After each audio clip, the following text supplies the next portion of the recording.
Mengapa peraih Nobel dalam bidang sains jarang dari kaum muslim? Apakah muslim diajarkannya untuk menjauh dari sains? Kita membedah lebih dalam akal hati. Kalau kita melihat ilmu pengetahuan atau ilmu alam, itu terdapat ukuran yang dipakai untuk memberikan pengakuan. Apakah seorang ilmuwan keren atau tidak di era kontemporer atau modern ini, yaitu ada yang namanya Nobel. Hadiah Nobel itu diprakarsai oleh orang yang namanya Alfred Nobel. Beliau orang Swedia. Beliau dulu ahli dinamit, ahli kimia, insinyur yang sukses dan kemudian menjadi kaya banget. Kesuksesannya membuat salah satu penyesalan dalam dirinya karena dinamit dipakai bukan untuk bagian dari alat tambang atau konstruksi, namun banyak juga dipakai untuk membunuh manusia. Penyesalan yang dalam tersebut akhirnya membuat dirinya ingin mengkontribusikan seluruh kekayaannya kepada ilmu pengetahuan. Nobel menyediakan dana untuk memberikan pengakuan apresiasi kepada siapapun di seluruh dunia, dimulai di tahun 1901. Lebih dari 100 tahun yang lalu untuk bidang fisika, kimia, matematika,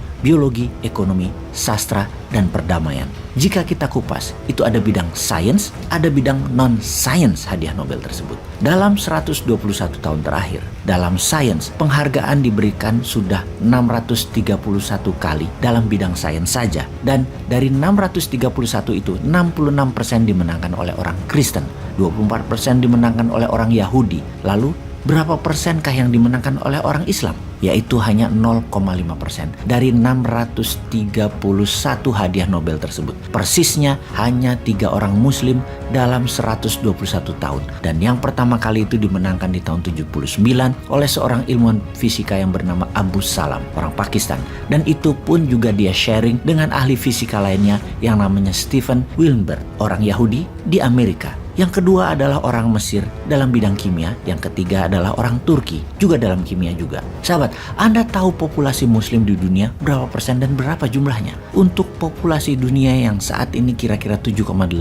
miliar, populasi Islam atau Muslim itu 1,8 miliar, kurang lebih 23%. Kaum Nasrani Katolik itu totalnya 2,5 miliar dari populasi dunia, kurang lebih 33%. Pertanyaan saya, mengapa orang Muslim yang merupakan 23% dari populasi dunia hanya bisa memenangkan 0,5% hadiah Nobel dalam bidang sains? Nah, kalau kita berpikir mengenai ilmuwan dalam era kontemporer, nama-nama yang muncul siapa saja? Isaac Newton di abad 17, Albert Einstein, kemudian Aristotle kira-kira 2000 tahun yang lalu Charles Darwin, Nikola Tesla, Marie Curie yang merupakan seorang perempuan Yahudi dari Polandia lalu mengungsi ke Prancis dan menang 2 Nobel. Nah, jika kita perhatikan semua itu nama-nama Eropa, tidak ada nama Timur Tengah, nama Afrika atau nama Asia.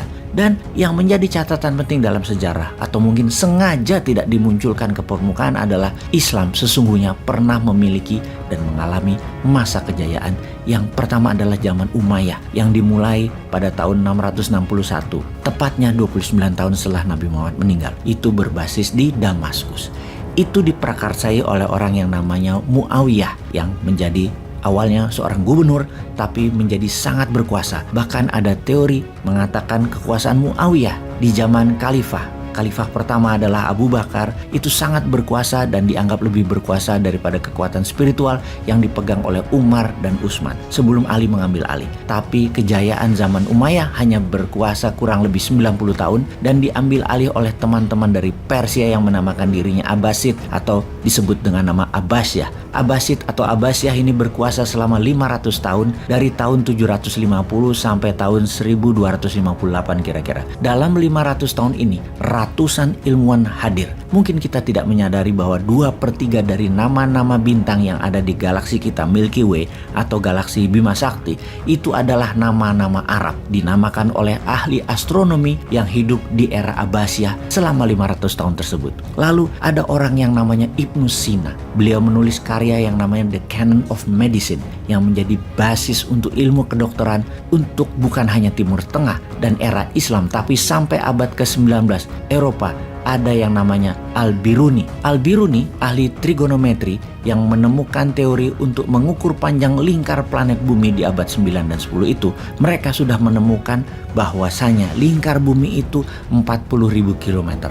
Fast forward ya ke 1000 tahun kemudian, ternyata akurasinya itu cuma off di bawah 1%. Hal tersebut ternyata sudah ditemukan 1000 tahun yang lalu oleh Al-Biruni. Ada juga yang namanya Al-Khawarizmi. Beliau adalah ahli matematika. Beliau menulis buku The Compendium of Addition and Deduction.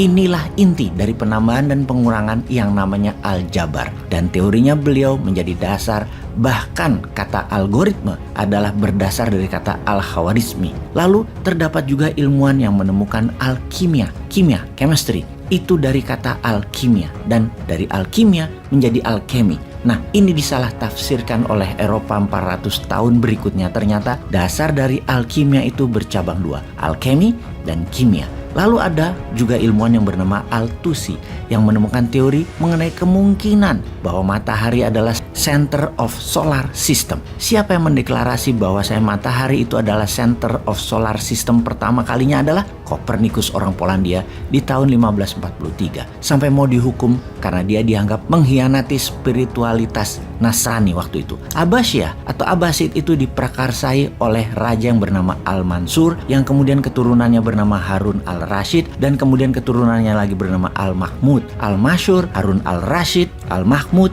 mengumpulkan karya-karya yang ditempatkan di Baitul Hikmah atau di House of Wisdom. Tapi hebatnya, mereka mengumpulkan karya-karya dari seluruh dunia, dari zaman Aristoteles sampai zaman Romawi sampai Tiongkok, dan jangan lupa di abad 89 itu juga bersama dengan kejayaan dinasti di Tiongkok yang bernama dinasti Tang. Dinasti Tang menemukan kertas yang digunakan untuk menulis dan akhirnya digunakan untuk memprinting uang. Ratusan ilmuwan itu muncul dalam 500 tahun, dan yang hebat, kerukunan dan keterbukaan itu sangat dikedepankan oleh para raja tersebut. Mereka mengundang orang Yahudi, orang Kristen, orang Islam, bahkan ateis. Bahkan ada pemimpin Baitul Hikmah tersebut atau di House of Wisdom tersebut adalah orang Kristen. Selama mereka mengerti substansinya Baitul Hikmah itu apa, hak itu bisa diargumentasikan bahwa di zaman Abbasiyah itu adalah zaman pertama di mana meritokrasi dikedepankan. Tidak perlu warna kulitnya apa, agamanya apa, yang penting tepat, faham, pinter, dan bijak. Dan hebatnya lagi ilmu pengetahuan di zaman Abbasiyah itu prakondisinya adalah pengetahuan matematika. Anda bekerja sebagai PNS, mau bikin startup, mau kerja sebagai guru, mau melukis, itu harus mengerti matematika. Namun sayang pada 1258 runtuh, dihantam oleh Hulagukan, keturunan Genghis Khan, salah satu pangeran dari kerajaan Mongol, menghancurkan Baghdad, ibu kota Abbasid. 1 juta manusia meninggal waktu itu. Jutaan buku yang ada dibakar, dihancurkan, dibuang, dan lain-lainnya. Itu merupakan titik infeksi yang menyebabkan menurunnya kejayaan Islam.